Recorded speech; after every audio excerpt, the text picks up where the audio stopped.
నమస్తే అండి. శ్రీ గురుభ్యో నమః. శ్రీమాత్రే నమః.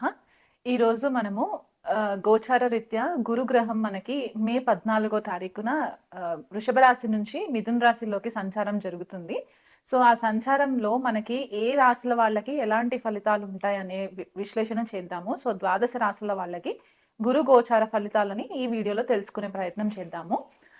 గురుగ్రహం మనకి మే 14 తారీఖున రాత్రి 11:20 మనకి న్యూఢిల్లీని గనక మనము లొకేషన్‌గా తీసుకున్నట్లయితే గనక ఆ సమయానికి వృషభ రాశి నుంచి మిథున రాశిలోకి సంచారం జరుగుతుంది.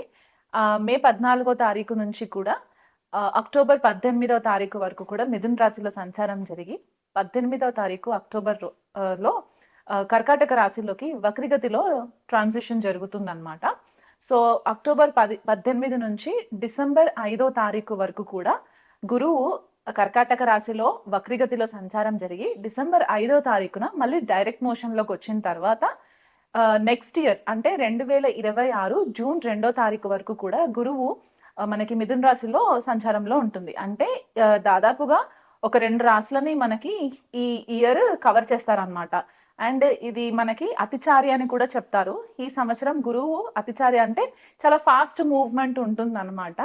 సో, గురువు మనకి జనరల్‌గా ఏమనుకుంటామంటే జీవకారక గ్రహము అని చెప్పేసి అనుకుంటూ ఉంటామనమాట. ఎందుకంటే గురువు చాలా మంచి ఫలితాలిస్తారు. శుభగ్రహము.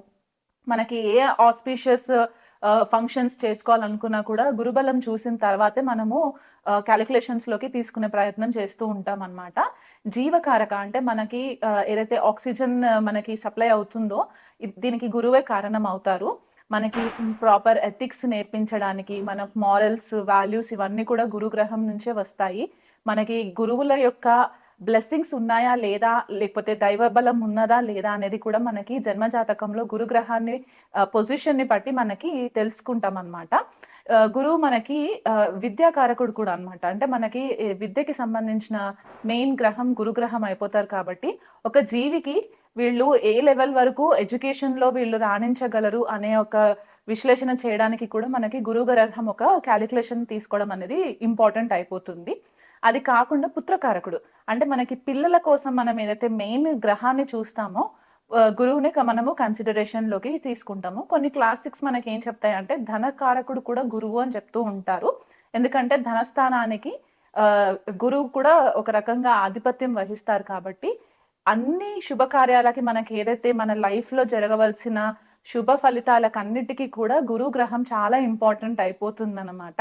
సో, అలాంటి గురుగ్రహం యొక్క సంచారము ఈ ద్వాదశ రాశుల పైన చాలా ఎఫెక్ట్స్ ఉంటాయి కాబట్టి, అది ఎలా ఉండబోతుందనే విశ్లేషణ నేను చేస్తాను. మిథున రాశి వాళ్ళకి ఈ గురు గోచారము ఎలా ఉండబోతుందో చూద్దామండి. మిథున రాశి వాళ్ళకి జన్మంలోకే గురువు సంచారం అంటే మిథున రాశి కానివ్వండి, మిథున లగ్నం కానివ్వండి.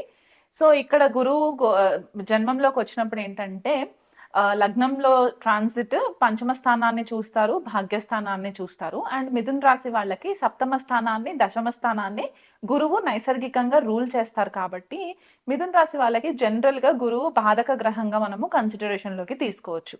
కాకపోతే జన్మంలో గురువు సంచారము అందులో 2 మెయిన్ త్రికోణాస్‌ని రూల్ చేస్తా ఆ వీక్షణ పడుతుంది కాబట్టి పంచమ వీక్షణ అండ్ భాగ్యస్థానం పైన కూడా వీక్షణ పడుతుంది కాబట్టి, ఈ మిథున రాశి వాళ్ళకి ఏమవుతుందంటే, ఇదివరకు చాలా చికాకుల పరిస్థితుల్లో ఉన్న మిథున రాశి వాళ్ళకి ఇప్పుడు ఒక కొత్త ఊరట వస్తుందనమాట. ఒక కొత్త ఎనర్జీని వాళ్ళు ఫీల్ అవుతున్న రకంగా వాళ్ళకి కనిపిస్తూ ఉంటుంది.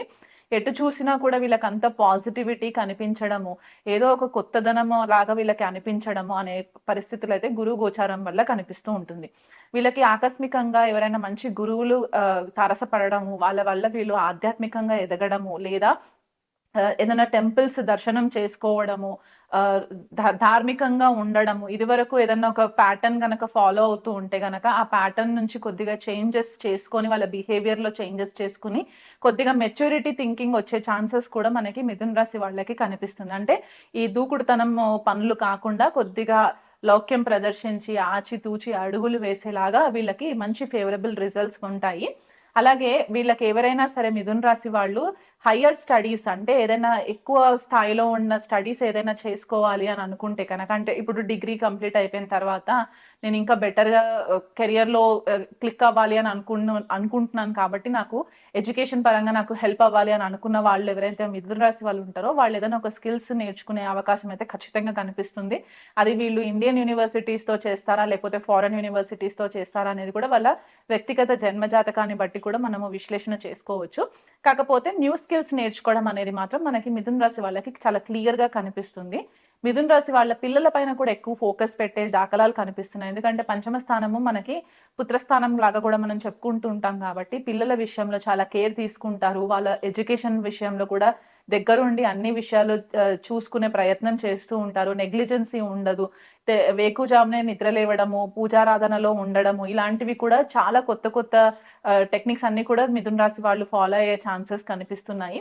అండ్ వీళ్ళకి కెరియర్ విషయంలో కూడా ఎందుకంటే సప్తమాధిపతి, దశమాధిపతి లగ్నంలోకెళ్ళినప్పుడు ఏమవుతుందంటే, కెరియర్ పరంగా వీళ్ళకి మంచి నెట్వర్క్ సర్కిల్ పెరగడము, ఆ నెట్వర్క్ సర్కిల్ వల్ల వీళ్ళకి ఒక రికగ్నిషన్ రావడము, వీళ్ళు ఒక ఎవరైనా నార్మల్ అసోసియేట్ లెవెల్‌లో ఉన్న వాళ్ళు టీమ్ లీడర్ పొజిషన్స్‌కి ట్రై చేయడము, లేకపోతే టీమ్ లీడర్ పొజిషన్స్‌లో ఉన్న వాళ్ళు లీడర్‌షిప్ రోల్స్‌కి వెళ్ళడము, వీళ్ళ తెలివితేటలకి ఎదుటి వాళ్ళు చాలా ఆహ్, అప్రిషియేట్ చేయడము, ఇవన్నీ కూడా మిథున రాశి వాళ్ళకి చాలా ఫేవరబుల్ రిజల్ట్స్ కనిపిస్తున్నాయి కాబట్టి, ఈ గురు గోచారము మిథున రాశిలో ఉన్నన్ని రోజులు కూడా మీరు ఒక మంచి కెరియర్‌ని సెట్ చేసుకోవడానికి అంటే వచ్చే 12 సంవత్సరాల వరకు మీకంటూ ఒక రికగ్నిషన్ రావడానికి ఇప్పుడు మీరు బీజం వేసుకున్నట్లయితే గనక, ఒక ప్లానింగ్ ప్రకారం వెళ్తే గనక, మీకు ఈ గురు గోచారం చాలా ఫేవరబుల్ రిజల్ట్స్ ఇస్తాయి.